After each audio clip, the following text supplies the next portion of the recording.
اسمع كده. مين بيدهن فولتاريم قبل ما ينام؟ هو قال فولتارين ولا فولتارين؟ مالكش دعوة مالكش دعوة.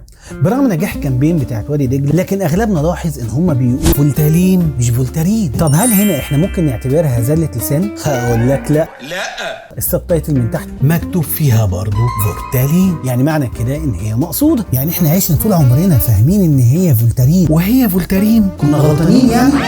شكلك فاهم يا نصر. لا، محدش غلطان، وهم كمان مش غلطانين، او بمعنى تاني قاصدين يغلطوا. طيب ليه؟ لا ما بفكرش خلاص. الإجابة ببساطة إن الفولتارين حتى لو ملوش إعلانات فهو منتج يملكه شركة تانية، مش من حق وادي دجلة إن هي تستخدم الاسم. وهنا الإيجنسي حست إنها متكتفة، هي عايزة تستخدم نفس الاسم، فكان الحل السحري هو إنهم ببساطة يغيروا حرف، وبدل ما يبقى فولتارين هيبقى فولتارين. وهنا محدش يقدر يقول لهم إن أنتم مستخدمين نفس الاسم. ومن ناحية تانية هيضربوا أكتر من عصفور بنفس الحجر. الله الله الله، انت بتقل ادبك، انت هتضرب ولا ايه؟ ازاي؟ اللي هيشوف الاعلان هيحصل له حاجه من الاثنين، يا اما هيعلق على الحرف الغلط ويعمل له شير زي ما احنا بنعمل دلوقتي، او هيشك في نفسه ويفتكر انه نسي الاسم او انه كان بيقول الاسم غلط. وهنا يبقى الاعلان اكد مره تاني على رسالته، وانه حسسك قد ايه انت كبرت. يعني في كل الاحوال هم كسبانين كسبانين.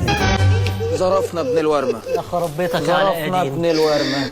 واللي حكينا فيه ده كله اسمه سيكولوجية إعلان، إنك تستغل غلطة صغيرة وتحولها لنجاح كبير. ولو حابب تعرف أكتر عن الإخراج أو الإعلانات أو السينما تابعنا واحكي لنا في الكومنتات، خدت بالك من غلطة الفورتالين ولا ما ركزتش عشان كسرت ال30؟ انا دم خفيف على قلبي قوي، بحبني موت. أنا خالد نبيل، دايركتور أند كريتيف دايركتور، ودي إعلانات خالد نطاق الصندوق.